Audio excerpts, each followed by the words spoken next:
बिस्मिल्लाहिर्रहमानिर्रहीम अल्लाहुम्मा सल्ली अला मुहम्मद व आले मुहम्मद। अस्सलाम वालेकुम दोस्तों, उम्मीद है आप खैरियत से होंगे। दोस्तों, आज मैं आपको एक ऐसे बहादुर जवान की कहानी सुनाने जा रहा हूँ जिसने 35 साल की उम्र में अपने मुल्क की तकदीर बदल दी, अपने मुल्क के निज़ाम को बदल दिया, अपने मुल्क के तमाम लोगों के अहवाल को बदल दिया।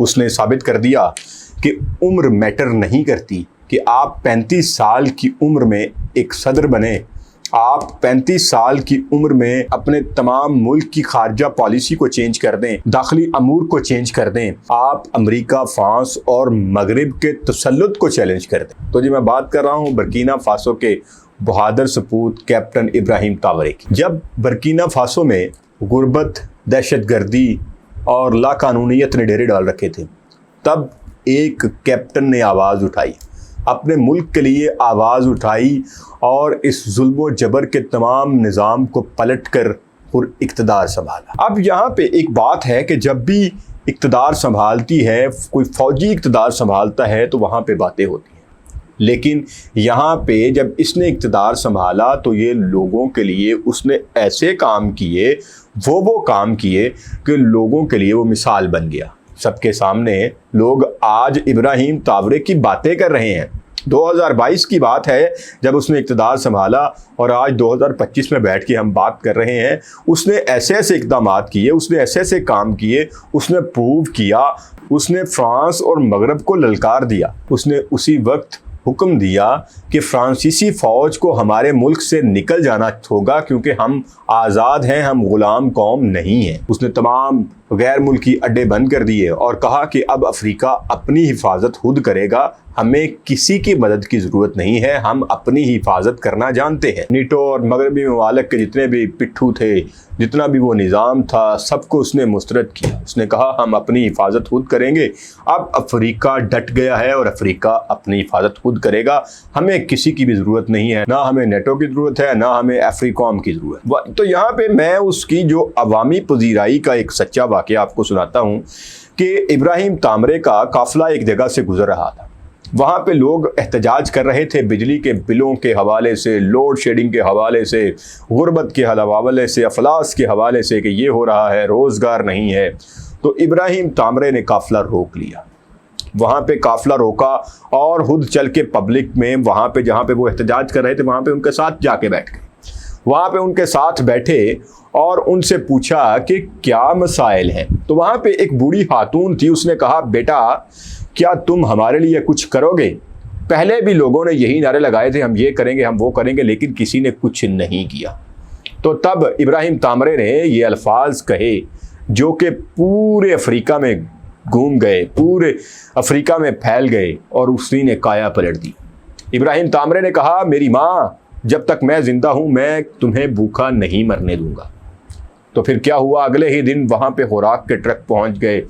हर चीज़ जिसके लिए वो एहतजाज कर रहे थे वो उनको अगले ही दिन पहुँचा दी गई।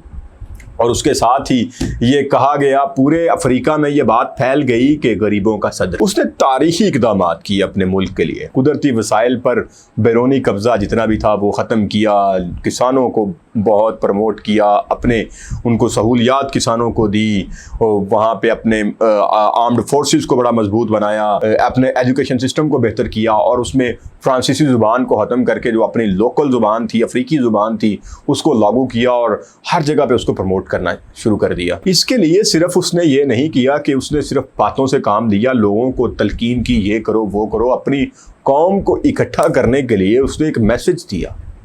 उसने मैसेज ये दिया कि जब कोई भी सदर बनता था उसकी तनख्वाह थी, उसकी मराहत थी। सबसे पहले उसने तमाम मराहत लेने से इनकार कर दिया।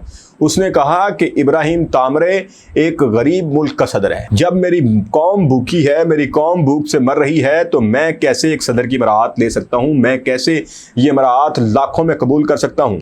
मेरा गुजारा पहले भी एक सिपाही की तनख्वाह से हो रहा था, अब भी मैं उसी से गुजारा करूँगा, अब भी मैं उसी तरह अपनी ज़िंदगी गुजारूँगा। और वही उसी आम मकान में, उसी घर में, उसी जगह पे रह के उसने साबित कर दिया कि वो वाकई ही गरीबों का सदर है और उसे वाकई ही अपनी अफ्रीकी आवाम का दर्द है। अब जबकि पूरे افریقہ نے دیکھا، پورے افریقہ کے لوگوں نے دیکھا کہ ہمارا صدر جو ہے وہ تنخواہ لینے سے انکاری ہے، وہ ہمارا اتنا احساس کر رہا ہے، وہ کہہ رہا ہے کہ جب میری پبلک بھوکی ہے تو میں تنخواہ کیوں لوں گا. تو اس سے اس کو عوام میں وہ پذیرائی ملی، اس نوجوان کو، 35 سالہ نوجوان کو، جو کسی کو نہ ملی. اور اقوام متحدہ میں جب اس نے کھڑے ہو کے کہا کہ ہم افریقی ہیں، غلامی ہمارا مقدر نہیں ہے، اب ہم نے بغاوت کی ہے اور ہم اپنی تاریخ خود لکھیں گے، ہم اپنی حفاظت خود کریں گے، ہم اپنے معاملات خود دیکھیں گے. ابراہیم تاورے ایک لیڈر نہیں، ایک سوچ ہے جس نے نوجوانوں کو ایک نئی سمت دی ہے کہ عزت، خودداری اور انقلاب کے لیے آپ کو وسائل کی ضرورت نہیں ہے. آپ اگر اپنے ملک کے لیے کچھ کرنا چاہتے ہیں تو آپ کو بہت بڑے بڑے وسائل کی ضرورت نہیں ہے، آپ کو بہت بڑی بڑی تنخواہوں کی ضرورت نہیں ہے. ہم دعا کرتے ہیں کہ اللہ کریم ہمارے ملک کو بھی ابراہیم تاورے جیسا عزت دار، غیرت مند اور عوامی درد رکھنے والا، درد دل رکھنے والا حکمران عطا فرمائے، جو کہ اپنی تنخواہیں بڑھانے کے بجائے اپنی پبلک کی تنخواہیں بڑھائے، اپنے سرکاری ملازمین کی تنخواہوں کے پیچھے نہ پڑے، بلکہ اپنا پیٹ کاٹ کے بھی سرکاری ملازمین کو کچھ دے جو کہ روڈز کے اوپر ذلیل و خوار ہو رہے ہیں. تو اپنا ڈھیر سارا خیال رکھیے گا. انشاءاللہ نیکسٹ ویڈیو کے ساتھ پھر ملاقات ہوگی. اللہ نگہبان.